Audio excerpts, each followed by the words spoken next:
Hello everyone, Big Al here. This is in for service. This is a Cub Cadet 3184 tractor purchased on March the 1st of 2001. This is an all-shaft drive machine. The mower deck and the drive transmission are cylinder shaft driven. This tractor came with a 44-inch mower deck. The engine is a Kohler 18 horsepower CH18S.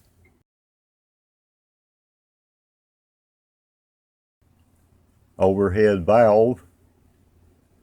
The seat is in horrific shape, as you may expect from a mower 25 years old. Baked. Looks like the side just blew out. Baked. It will start when it feels like it. The deck will not raise or engage. This being the 3000 series, it doesn't have an electric PTO. It uses a vacuum actuator that involves a solenoid activated by a vacuum from the engine. I guess they just wanted to be different. 16-inch tires on the front, 23s on the back. They're showing some wear. They could stand to be replaced. I'd say probably the tires that came on it. This is the deck lift control. It's a hydraulic operation. The machine has 848 hours on it. That's quite a bit. I hope to get this mower running and reliable to use on the property this upcoming season. It will be kept at that location, the idea being I don't have to trailer a mower to this property every 2 weeks or so. Key starter. Speaking of keys, this unit sheared a key pin in the flywheel a few years ago. He was mowing and the engine shut down, and he tried replacing the spark plugs using starter fluid, cranked on it. Well, come to find out the key pin had sheared. With these Kohler engines in these older Cub Cadets, I have heard, I don't know, but it's a good idea to idle the engine down after you use it about 10 minutes before you shut it down to lessen the likelihood of that happening. I kind of always idle my engines down for a little bit before I shut them down, maybe 3 or 4 minutes, let the engine cool off. But you hear a lot of stuff in the repair circles. This was purchased from an area dealer called We Know Power Equipment, located in High Point, North Carolina. They are a good dealer of different mower brands like Cub Cadet, Walker. They sell Echo and Steel products, I think. And they are a service center for what they sell. Spring-loaded metal hood. Headlights in the front there, you see. I love a metal hood. No cracking or breaking, fading out and falling apart. This mower is really constructed fairly well, made to last a good bit, considering it was made by MTD, not International. I know there are at least a few of them still rolling around out there. At least this one is for now. This is also a new battery that was installed at the first of the year. Oil century protection, essentially a sensor on the engine that detects low or no oil. It will shut the engine down and prevent you from starting it and damaging it. Cool the way the hood kind of glides back and closes. Classic. It is missing the side panels, but I do have those. It's a great looking machine, actually. So, summing it all up, if I'm riding on this machine, it has to have a good seat. That's rule number 1. So we'll get a new seat, oil filter, 2 quarts of oil, the air filter elements, fuel filter, and a deck belt. The spark plugs are not that old. I think they can be refurbished. Get an order put in, and as soon as our broke postal system that charges you too much for everything and still puts their hand out for more taxpayer money gets it to us, we can start working on it. Certainly looks better with about 60% of the grime removed. I could spend a week cleaning this machine, or I could fix it and mow grass.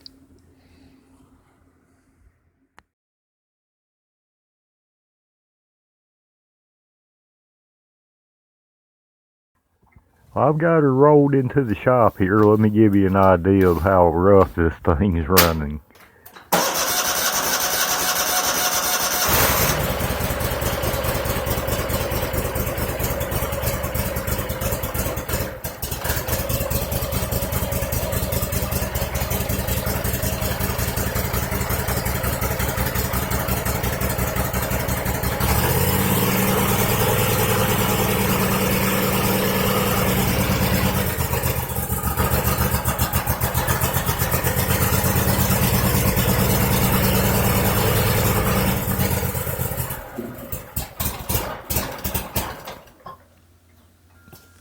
Sounds really fuel starved, like it's got a clogged air filter or fuel filter.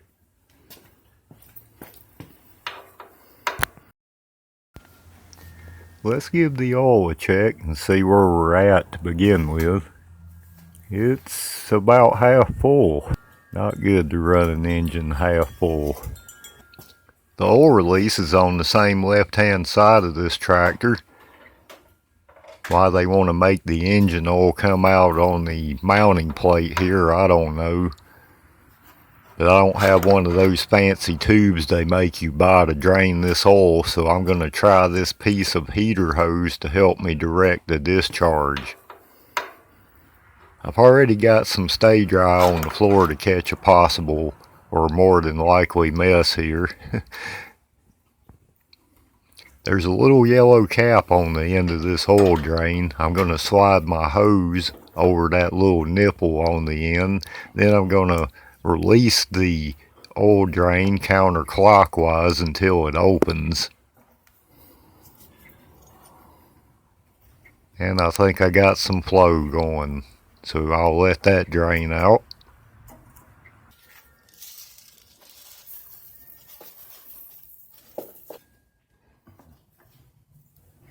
Now I'm going to remove the oil filter.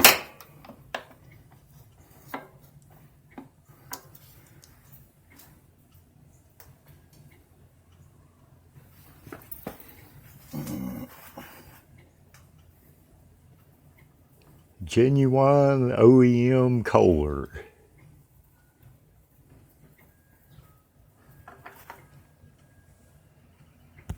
I have here a genuine new old stock NAPA 1056 filter. This is the reference for this tractor in the NAPA brand. This from back when Wix still made NAPA filters. The reason I like finding these NOS filters. I've got some 3-in-1 oil here. I'm going to lubricate this seal. This will help prevent it from warping and tearing when I reinstall it.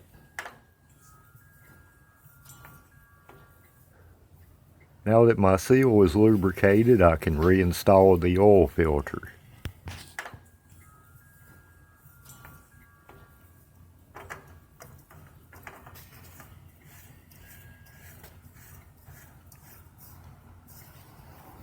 Tighten an oil filter knowing one day you will remove it again, but yet tight enough not to leak. Get it nice and snug. Let the oil filter seal do its job. I always date oil filters, even though I change them every year.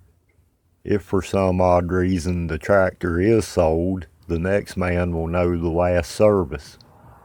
Closing the oil drain now, turn it counterclockwise, and lock that collar around the little pin on the shaft. Then snap the yellow cap back on the end. Okay, this is where our oil fill happens. NAPA 10W30. This engine holds 64 ounces, which will be roughly 2 of these. We'll pour this one in and then check and make sure nothing's leaking and that we've got our oil refill device down there secured. I'm just going to check the level real quick.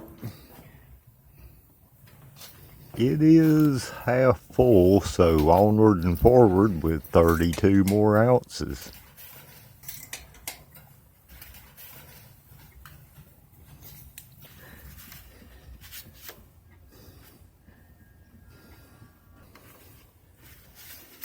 replace the oil fill cap.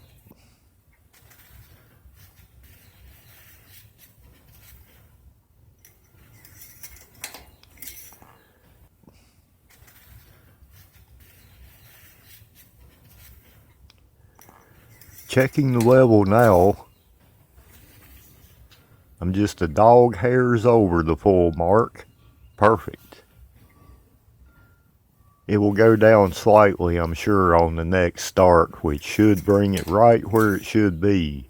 Always double check the level and check your oil every time before you use your machine. These engines will use and lose oil possibly from a leak, especially machines like this one pushing 25 years of age. And that completes our oil service. These are the new paper and foam elements for this tractor. The thumb screw on top of the air box will release and reveal oftentimes the horrors of poor maintenance. Kohler Command 18. Don't need Dog Dookie to get even with Dick today. I could just ring the doorbell, light this on fire, and leave it on his porch. I don't think a lot of fresh air was making it past that. This is why you gotta check your air filters, guys. I mean, look at this. No wonder this thing won't half run. Oh, that's baked. Baked. Baked. Terrible, terrible baked. Taking off this wing nut will allow the removal of this cover pan.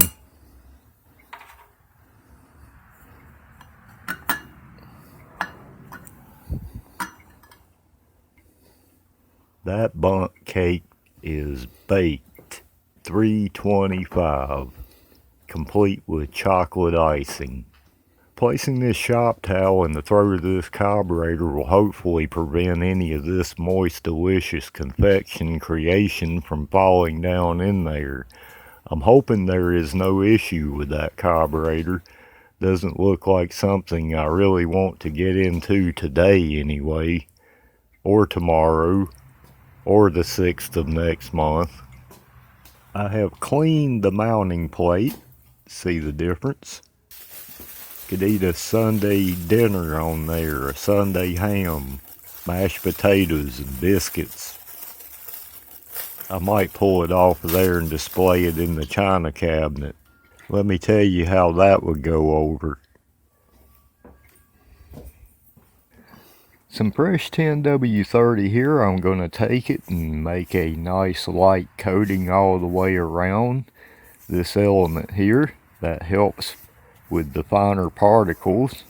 About every few mows it's a good idea to clean this and re-oil it.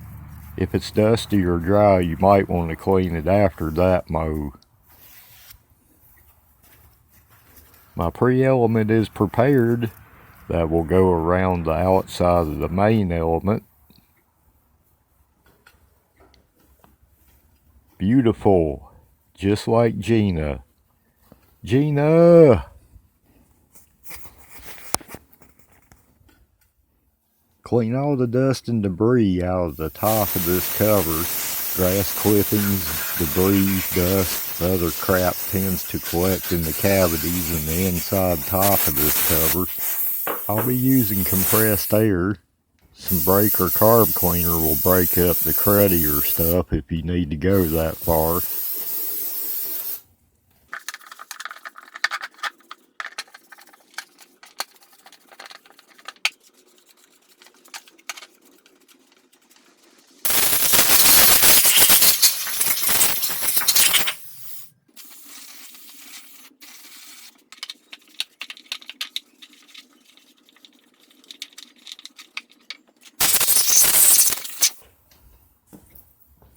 Cover's all clean and looking good, ready to go back on. This cover pan was no exception to the crud.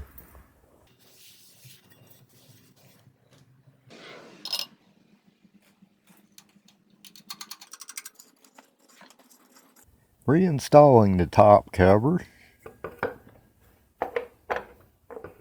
This is like trying to put an album on a record player spindle.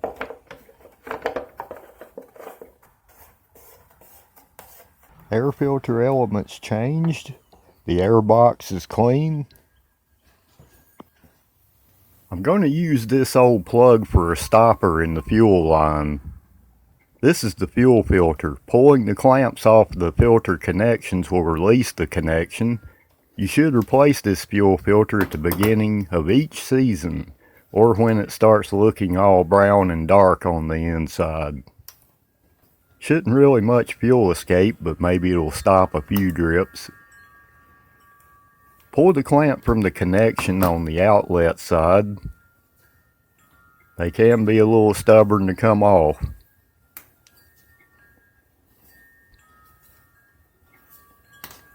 Jeez, I plugged the fuel line and then throw fuel everywhere. I write the date on these also and define the arrow. Your tank is in the back, the engine in the front. Fuel will flow in this direction. I'll pull my spark plug fuel line stopper now. The fuel line is a little frayed on the end. I'm going to cut it back just a bit. You can see here a small crack and some fraying going on. Gotta make it Martha Stewart approved. My arrow is in the direction of the fuel flow. Since this tractor has an hour meter, I may write that on this stuff as well. That's almost too much information to process. With the fuel lines reconnected on both sides, the clamps can be slid back into place to secure the connection. Fuel filter changed.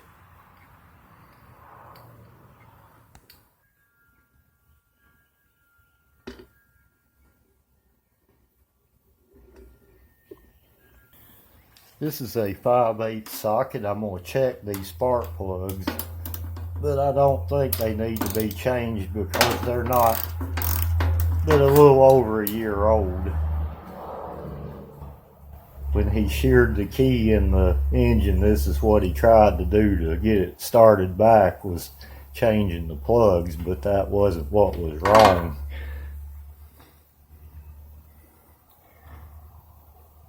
This machine's been running lean. That's a lot of carbon. I think I can clean that up. I don't really change out spark plugs on my own stuff unless they just short or foul out. In my two-stroke stuff, I change them out every few seasons.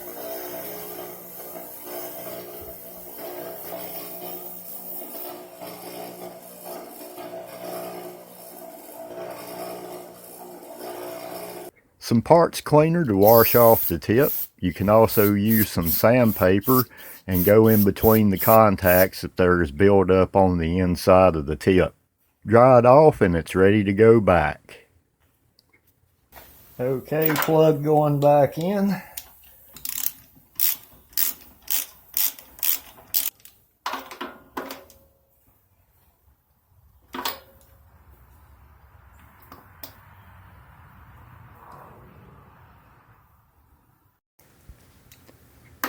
Checking plug number 2.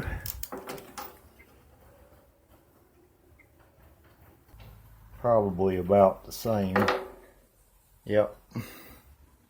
Yep, about the same. Well, we'll clean that up the same way and get it reinstalled. Okay, plug number 2 is clean. I've also checked the gap 0.30. So they're good to go, I think.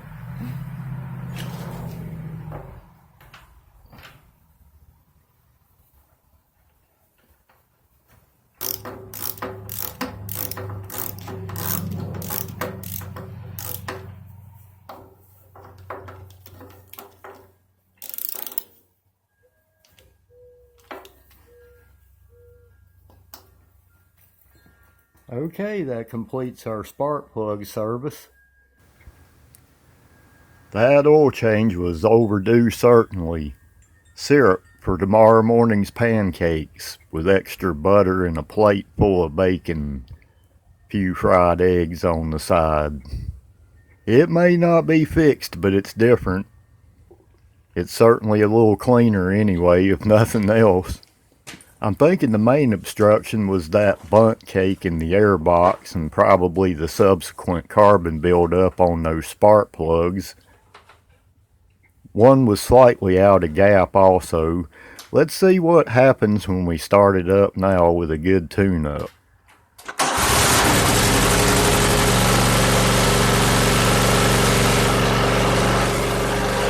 Oh yeah, I can already tell, 100% difference.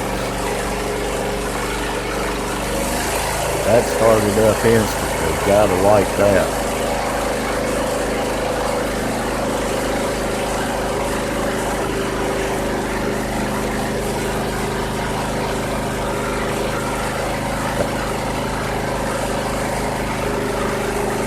I don't see any drips or leaks. Fun little tune-up to do. What a difference that made. 848 hours and that engine sounds solid.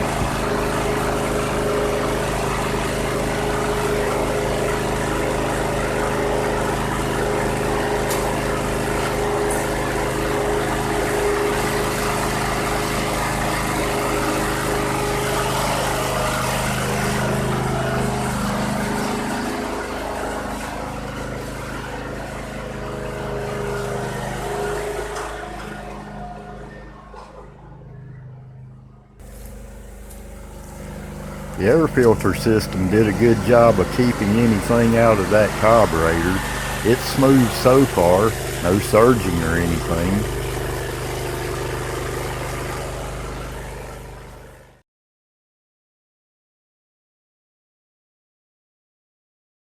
A few days later, it still cranks right up on a cold start. The universal seat cover come in. A new seat is unobtainable for this thing really at $250. Maybe if you like the machine a whole lot, but that just ain't happening. Especially with another problem this mower has that I'll show you in a minute. This is a fairly simple slip over waterproof cover. These are about 30 to 40 bucks. Who knows how much longer this mower will actually last. And how hard are you to please? Myself, I hate a bad seat on a tractor. A new one would be nice, but I'm just going to pretend this is a new seat. You don't have to be 7 to do that, or have that IQ. I'm installing a new seat. On the back here, you have this string. Pull that tight, and the catch device attached to it will hold the draw of the seat and keep it in place.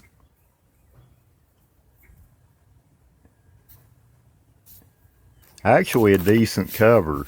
Even has a pouch on the back big enough to carry a 6-pack. Seat cover installed. Well, new seat I'm pretending. Would have been nice to see a new seat on there. Well, we'll see. There's another problem I've discovered. When I pull the engagement switch, nothing is happening. Now, this is a funky system that MTD put on these that operates using a vacuum from the engine to push a rod down that engages the deck operation. That's the simple way to explain it. I can see it now. Who needs an electric PTO or a simple engagement rod? Hold my margarita. We at Cub Cadet can do it with vacuum from the engine. I'm going to do a test to see if I'm getting voltage at the connector to the actuator.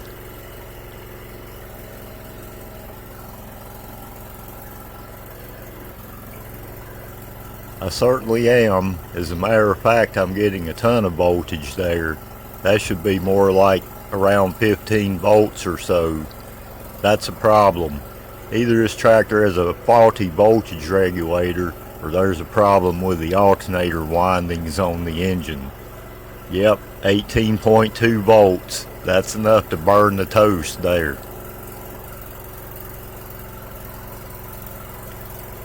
When I press down on this actuator, it should engage the deck.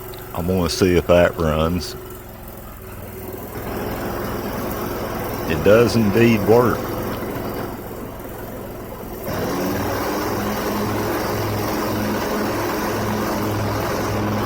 Well, that's good news. I've ordered another voltage regulator. When I tested it, I still have around 24 volts going in, 18 going out of the regulator though, so that regulator's smoked down. In order to run this tractor, that has to be changed or it'll ruin the electrical system and kill that new battery. That pod setup there is something you don't see every day, which means it probably cost a lot of money.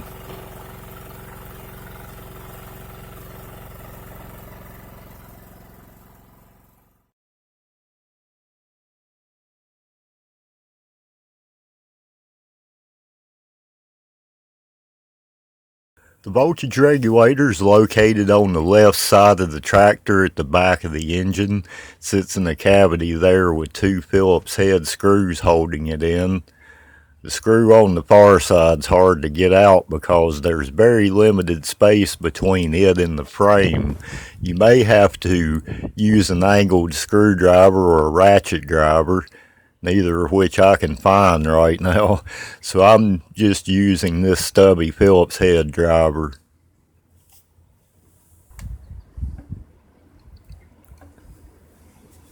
Baked, 18.2 volts, a delicious delight. At least it has a chocolate center. This is NAPA Max contact cleaner. I'll spray out this connector just in case there's any crud in there.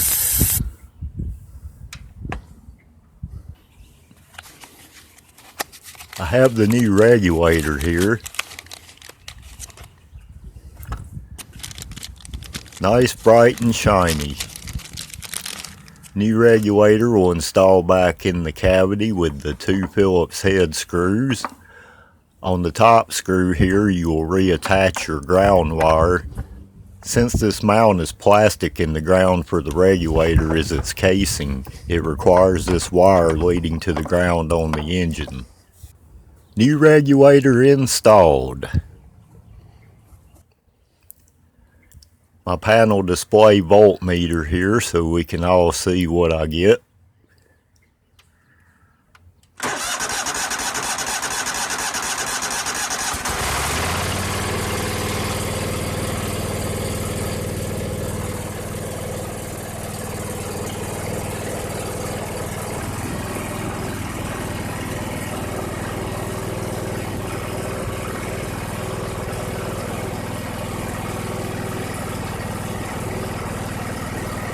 That is what you want to see, 14 to 15 volts.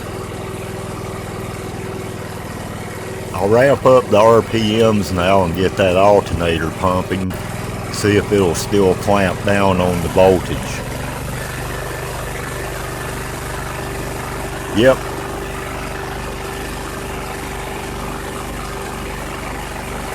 These regulators can go bad also and give you a low voltage. In that instance, your battery will not stay charged and your headlights may be really dim. I think what may have happened with this PTO is the regulator went out and smoked the solenoid on that actuator. It also shows 40 ohms across the leads on it, and that's bad news. I've done some research about this, and Cub Cadet changed this system and relocated the solenoid to the firewall as a separated piece. You can get the replacement solenoid for that type if that's what you have. However, if you got one of these with the solenoid attached to the pod, finding a new one is just not going to happen. The whole thing has to be replaced as a unit. And I looked far and wide for 2 hours on the internet and no dice. I can't even find a used one for sale like this one. About the only thing you can do is tie the seat down and tie the plunger down, hop on and mode. But that's just not a safe way to operate this machine. If something were to happen, the blades are going to keep running and it's just not worth the risk. There is a kit to convert this system over, however it is rather pricey if you can even find one. It allows you to convert the hookup to the pod and mount the solenoid on the firewall. But if you're looking at what the person wants for it, you know, I seen one sold on eBay for north of $200, and I seen another on the website for over $400 if they even have one. The machine has over 800 hours on it. Is it worth it? Not really. You know, you have to get the kit, then install it, and the altercations I'd have to make to get it to work with this setup. Just something I'd have to study on. I like the tractor. It's a great feeling machine to ride. It drives smooth with that hydraulic steering. But at the same time, the machine is well used and I think close to the end of the road. And really lucky to have made it this far down the road.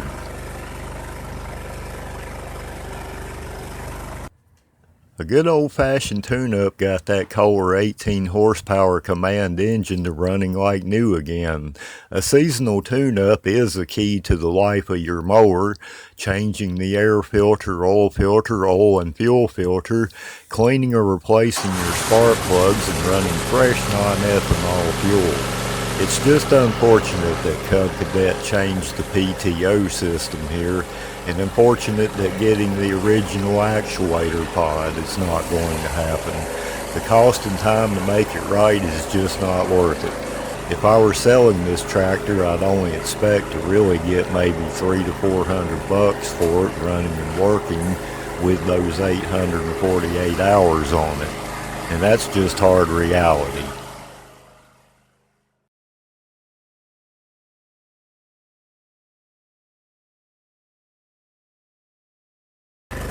I'm Big Al Cox. Let me and others know about your experiences with one of these Cub Cadet 3000 series tractors in the comments section.